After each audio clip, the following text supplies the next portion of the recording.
नमस्कार दोस्तों, मैं राज किशन आज की आपके ऑनलाइन यूट्यूब क्लास में स्वागत करता हूं। देखिए, आज एक नया वीडियो लेकर के आपके सामने फिर से उपस्थित हुए हैं, जिसमें हम बीए सेकेंड ईयर की हिंदी साहित्य का सेकंड पेपर पढ़ रहे हैं। पिछले वीडियो में हमने जो अध्ययन किया था उसमें हमने पढ़ा था कि भाषा क्या है, भाषा का उद्भव कैसे हुआ था और इसका विकास कैसे हुआ था। इस विकास क्रम को हमने इससे पिछली वाली क्लास में पढ़ा था। उसमें हमने इस विकास क्रम को इस तरह से समझा था। देखिए, मैंने आपको पहले भी बताया था कि भाषा में जो हिंदी भाषा का उद्भव हुआ वो भारोपी परिवार,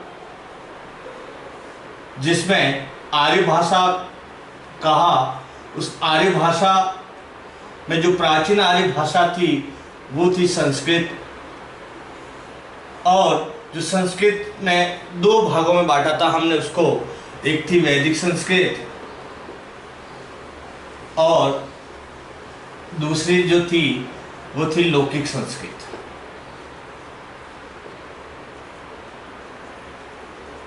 इसके बाद हमने इस क्रम को आगे बढ़ाया और कहा था कि इसका जो विकास हुआ वो पाली भाषा के रूप में हुआ, और पाली भाषा के बाद जो आया वो प्राकृत भाषा थी, और प्राकृत भाषा के बाद है जो अपभ्रंश हुई, और अपभ्रंश में भी जो शोरसेनी अपभ्रंश है उसमें से आधुनिक हिंदी का उद्भव हुआ।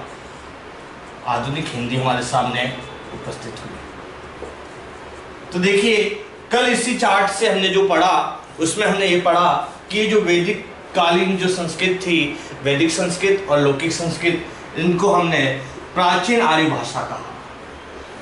कौन सा कहा? प्राचीन आर्य भाषा।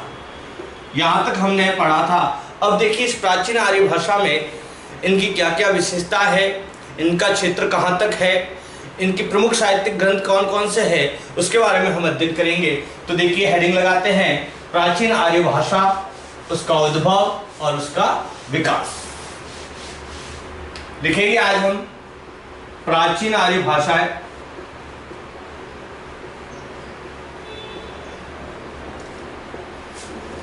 इनका उद्भव एवं विकास। अब देखिए, आपकी परीक्षा में यहां से प्रश्न आता है कि प्राचीन आर्य भाषाओं का संक्षिप्त में वर्णन कीजिए या उसे समझाइए। तो हमें प्राचीन आर्य भाषा के रूप में जो पहली भाषा पढ़ेंगे वो है आपकी वैदिक संस्कृत। कौन सी है? वैदिक संस्कृत। अब देखिए, इसका अगर समय निर्धारण करें तो जो प्राचीन आर्य भाषा थी इसका हमने समय निर्धारण किया था 1500 ईसा पूर्व से है जो 500 ईसा पूर्व, ये जो समय निर्धारण हमने किया था।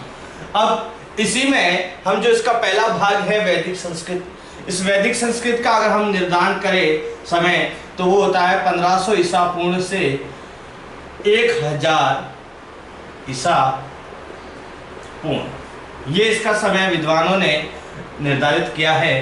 अब देखिए, अगर वैदिक संस्कृत के बारे में बात करें तो मैंने कल भी जो हम पिछली क्लास में जो वीडियो में आपको बताया था कि जो वैदिक संस्कृत है वो उसका जो प्रमुख ग्रंथ है या जो साहित्य है उसमें जो हमारा साहित्य का जो सबसे पुराना ग्रंथ है, प्राचीनतम ग्रंथ है, वो है वेद। यानी इस भाषा का प्रयोग हमें सर्वप्रथम कहाँ देखने को मिलता है?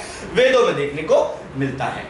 अब वेदों की रचना कब हुई, किसने की, इसके बारे में कोई प्रमाणित उल्लेख नहीं है हमारे पास, ना कोई प्रमाणित प्रमाण है हमारे पास, लेकिन फिर भी इनके अध्ययन के अनुसार हमें ये बात हमारे सामने जो आती है वो ये है कि इसका जो रचना काल रहा होगा वो करीबन 1500 ईसा पूर्व से लेकर 1000 ईसा पूर्व रहा होगा। अब कहाँ हुई, किस समय हुई, इस बात के पुख्ता जो प्रमाण हमारे पास उपलब्ध नहीं है। तो इसका मतलब ये हुआ कि जो वैदिक संस्कृत थी वो लगभग पहले या तो किसी जनभाषा के रूप में प्रकट हुई होगी या फिर उस समय की तत्कालीन हम उसको राजभाषा के रूप में भी मान सकते हैं कि उस समय का जो समय होगा वहां पर इस भाषा को राजकीय कार्यों में या राजभाषा या साहित्यिक कार्यों में प्रयुक्त में की जाती होगी। इसलिए तत्कालीन साहित्यों में हमें इस भाषा का प्रयोग देखने को मिलता है। अब अगर हम इसके क्षेत्र की बात करें तो इसका जो क्षेत्र हमें मिलता है वो अगर बात करें तो गंगा नदी का जो दोहाब है वहाँ उसके आसपास, हिमालय का जो तराई मैदान है उसका क्षेत्र, और मध्य भारत का जो उत्तर भारत के समानांतर जो श्रेणी है वहाँ पर ये वैदिक संस्कृत से लिखे हुए ग्रंथ हमें मिलते हैं।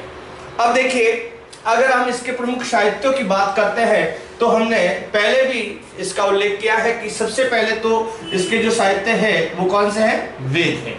वेदों की संख्या की बात करें तो कुल 4 वेद हैं, जिसमें सबसे प्राचीनतम वेद जो है वो है ऋग्वेद।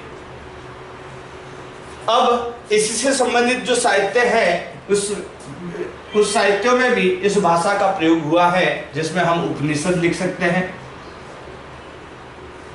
इसके अलावा जितने भी वेदों की संहिताएं हैं वो संहिताएं भी इसी भाषाओं में लिखी हुई हमें मिलती है।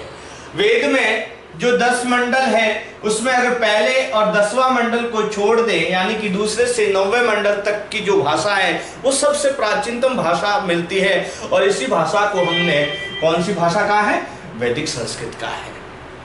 अब अगर हम इसकी विशेषताओं की बात करते हैं, क्योंकि परीक्षाओं में अक्सर आपसे सवाल पूछा जाता है कि वैदिक संस्कृत की विशेषताओं का वर्णन करो, तो हम इसकी विशेषताओं के बारे में अगर बात करें तो इस प्रकार से कह सकते हैं कि वैदिक संस्कृत उस समय की या तो जन भाषा रही होगी या फिर उस समय की क्या रही होगी? राजभाषा रही होगी, राजभाषा के रूप में प्रयुक्त की होगी। अब अगर साहित्यिक विशेषताओं की बात करें तो इस भाषा में भी है जो हमें आज की हिंदी में जिस प्रकार से स्वर व्यंजन होते हैं, वैसे ही तत्कालीन जो संस्कृत थी उसमें भी जो मूल स्वर है वो 2 प्रकार के मिलते हैं, एक ह्रस्व स्वर और एक दीर्घ स्वर। ये जो ह्रस्व स्वर है ये भी 4 थे उस समय, और दीर्घ स्वर जो थे ये भी 7 थे, यानी कि जो स्वर उस समय भी है जो इस वैदिक संस्कृत में भी हमें जो मिलते हैं वो 11 स्वर मिलते हैं। अब अगर बात करें हम और इसकी अगली विशेषताओं की, तो जो वैदिक संस्कृत है उस वैदिक संस्कृत में अगर हम साहित्यिक विशेषताओं के अंतर्गत और आगे बात करते हैं तो इसमें जो लिंग मिलते हैं वो 3 मिलते हैं, पुल्लिंग, स्त्रीलिंग और नपुंसकलिंग। अगर वचनों की बात करें तो इसमें भी 3 वचन मिलते हैं हमें। 3 वचन है, एक वचन, बहुवचन और द्विवचन। अगर मूल इनके वर्ण की बात करें, वर्णों की संख्या इसमें कितनी है, तो इसमें मूल वर्णों की संख्या अगर बात करें वैदिक संस्कृत में तो कुल मूल वर्ण जो मिलते हैं वो कितना है? 52 मूल वर्ण मिलते हैं। और यहाँ पर जो ल वर्ण है उसकी भी प्रधानता देखने को मिलती है। अगर इसकी भाषा की साहित्यिक विशेषता की और अगली बात करें तो हम इस तरह से इसको समझ सकते हैं कि ये संश्लेषणात्मक योगात्मक भाषा रही है, यानी कि स्वर प्रधान भाषा है। ये कैसी भाषा है? स्वर प्रधान भाषा है। हम वैदिक संस्कृत में जो वेदों में लिखे हुए जो श्लोक और दोहे देखते हैं तो उसमें हम देखते हैं कि कैसे हैं, स्वरों की प्रधानता है। इसमें 2 स्वर से युक्त शब्द भी मिलते देखने को मिलते हैं, 2 स्वरों से युक्त स्वर भी देखने को मिलते हैं। तो ये थी आपकी वैदिक संस्कृत का सामान्य से परिचय। अब अगर हम दूसरी भाषा की बात करें, आर्य भाषा की जो दूसरी भाषा है, उस दूसरी भाषा में अगर हम बात करते हैं तो जो दूसरी भाषा के रूप में हम पढ़ते हैं वो है आपकी लौकिक संस्कृत।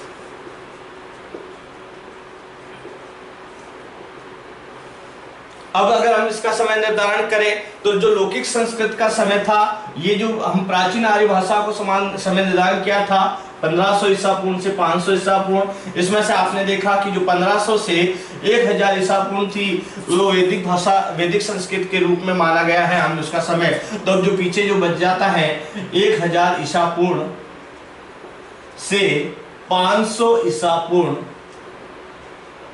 ये जो समय है ये लगभग किसका समय माना जाता है? लौकिक संस्कृत का समय माना जाता है। अब देखिए लौकिक संस्कृत है क्या? वैदिक संस्कृत से किस प्रकार भिन्न थी? तो इसको समझने के लिए हम इसके नाम को समझते हैं।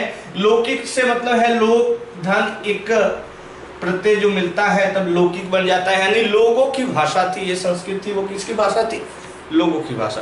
अब अगर हम बात करें कि पहले भी हमने जब वैदिक संस्कृत की बात करी उस समय भी उसको हमने जनभाषा माना है, तो लौकिक संस्कृत कैसी अलग हो गई? तो इसका मतलब ये हुआ कि ये जो भाषा वैदिक संस्कृत थी, ये जहाँ साहित्य में जब लिखी गई, साहित्य भाषा बनी, तो उसका उच्चारण, उसको समझने का जो क्रम था वो थोड़ा आम जन के लिए संभव नहीं था। इसलिए उस समय के लोगों ने उसके समकक्ष, उसके समानांतरण एक दूसरी भाषा को प्रयुक्त में लेना प्रारंभ कर दिया, जिसको उस समय क्या नाम दिया गया विद्वानों के द्वारा? लौकिक संस्कृत नाम दिया गया। अब अगर हम बात करें कि क्या लौकिक संस्कृत भी उस समय की तत्कालीन जनभाषा रही होगी?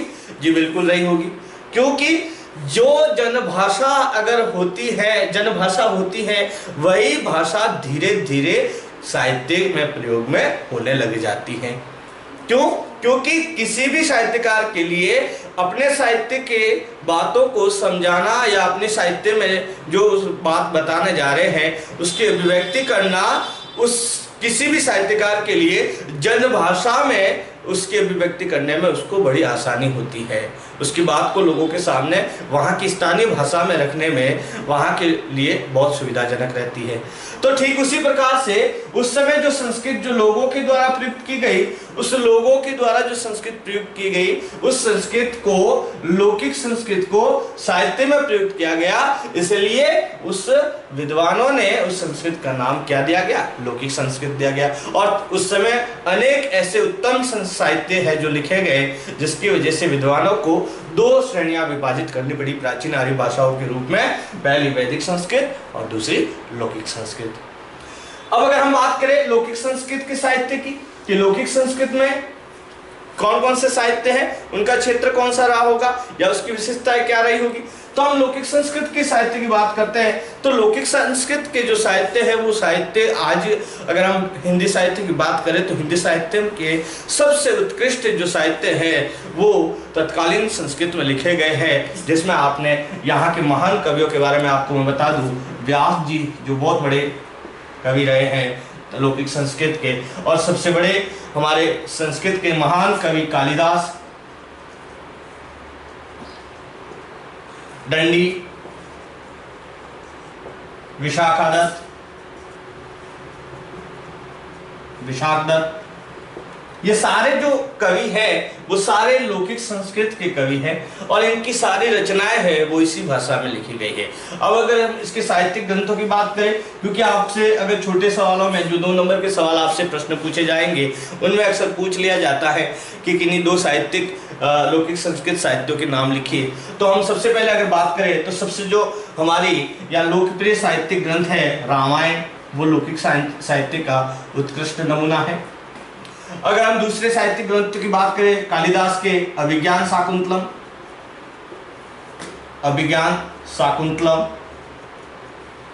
इन्हीं का महान कवि कालिदास का एक और ग्रंथ है रघुवंशम।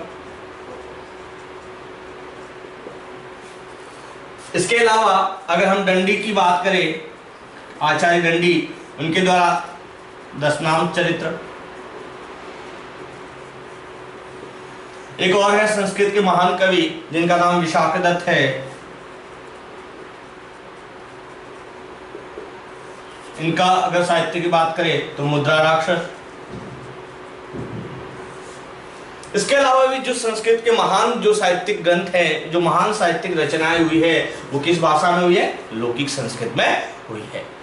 अब देखिए इसका क्षेत्र अधिकार की बात करें कि क्षेत्र कहाँ तक ये फैली हुई है, ये भाषा का क्षेत्र कहाँ तक हुआ होगा, तो हम इसके क्षेत्र में भी अगर बात करें तो जो मध्य भारत है, उत्तर भारत है, उत्तर प्रदेश है, शोरसेनी प्रदेश है, उसके आसपास के क्षेत्रों में इसका विकास पाया जाता है। क्योंकि जो संस्कृत के कवि हैं, आचार्य, हम कालिदास की बात करें महाकवि, या फिर विशाखदत्त की बात करें या आचार्यों की बात करें संस्कृत के, तो उनके द्वारा जो निर्मित काव्य हैं, उनके द्वारा जो रचित काव्य हैं वो सारे लौकिक संस्कृत में ही हमें देखने को मिलते हैं।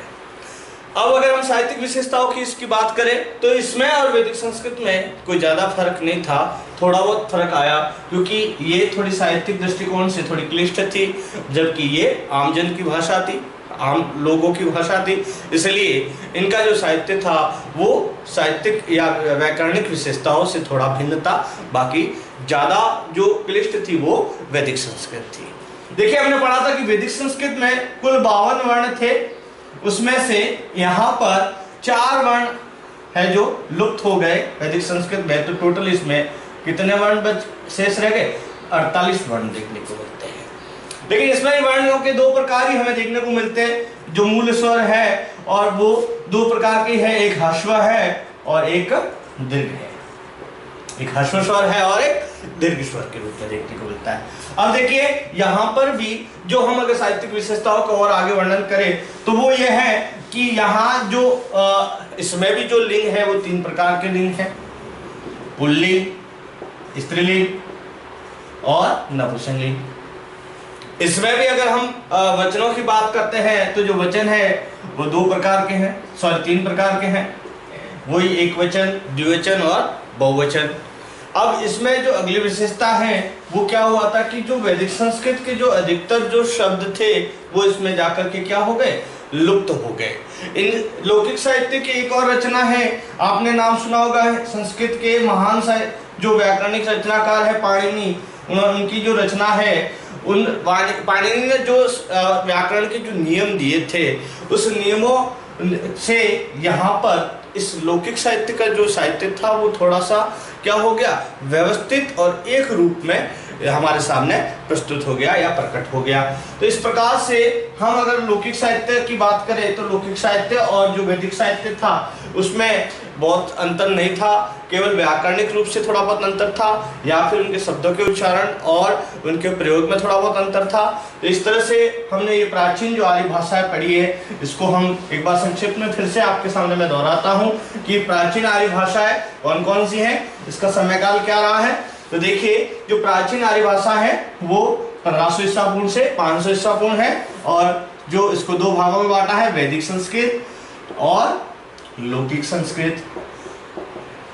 अब अगर हम आगे बात करते हैं तो आगे बात करने से पहले मैं आपको बता दूं कि इस प्राचीन आर्य भाषा के बाद जो दूसरा अगर हम इसको व्यवस्थित विभाजन करें तो वो आता है आपका मध्यकालीन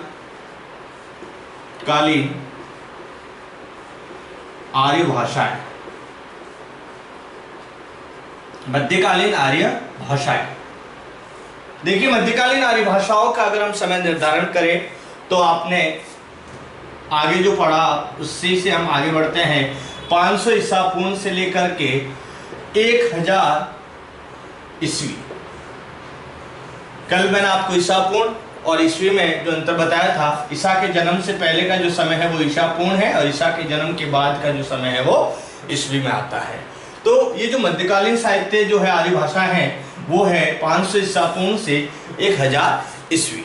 अब देखिए इसमें हम मुख्य रूप से 2 भाषाओं का अध्ययन करेंगे। पहली जो जन भाषा है वो है आपकी पाली और जो दूसरी है वो आपकी है प्राकृत।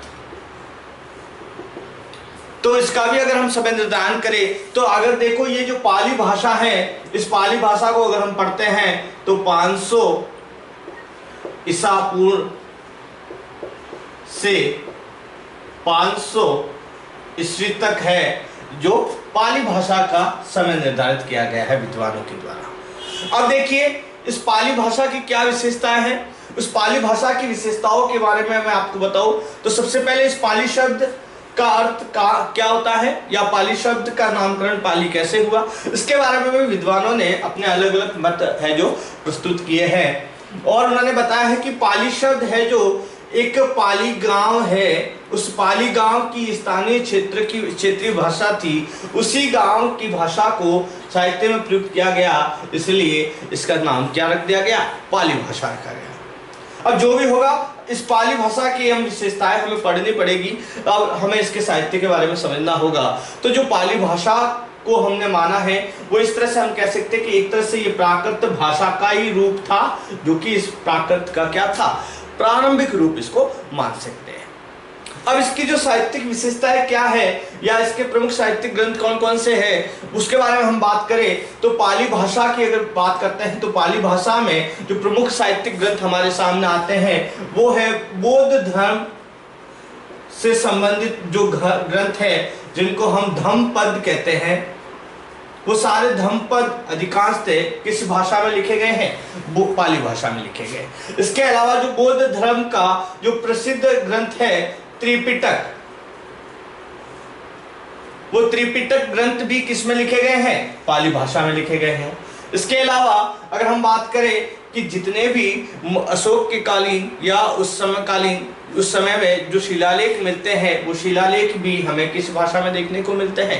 पाली भाषा में देखने को मिलते हैं। अब अगर हम इसकी विशेषताओं की बात करते हैं तो इसकी विशेषताएं जो है वो क्या क्या है तो हम बात करेंगे इस विशेषताओं के बारे में कि पाली भाषा के जो विशेषताएं क्या है। तो सबसे पहले आप लिखिए पाली भाषा, इसका समय 500 ईसा पूर्व से 500 ईस्वी तक माना गया है। इसकी साहित्यिक जो ग्रंथ है वो कौन कौन से हैं? बौद्ध धर्म से संबंधित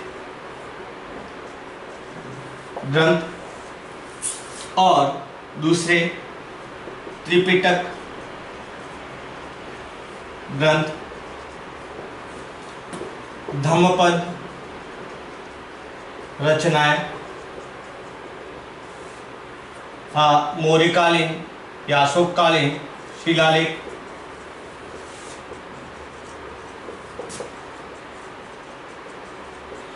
ये सारे जो रचनाएं हैं हमें किस भाषा में देखने को मिलती है? पाली भाषा में। अब अगर हम बात करें तो इसकी साहित्यिक विशेषताओं की बात करते हैं तो देखिए इसमें इस पाली भाषा में जो है वो ली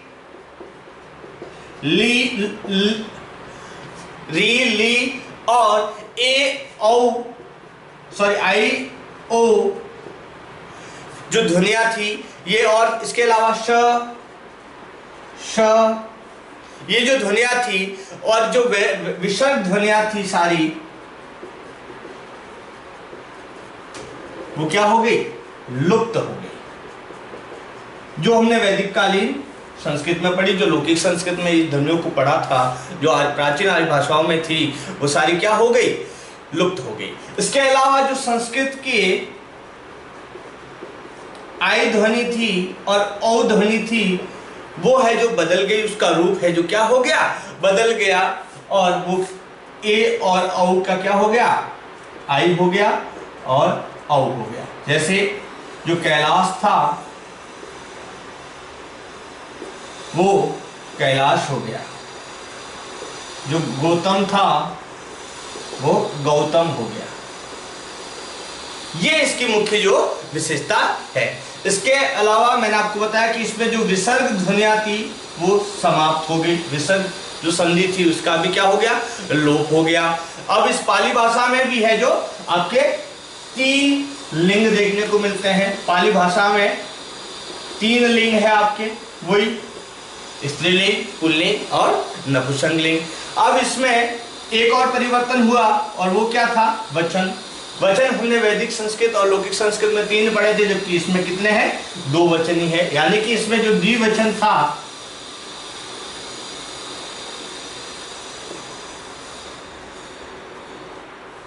वो समाप्त हो गया। द्विवचन का क्या हो गया?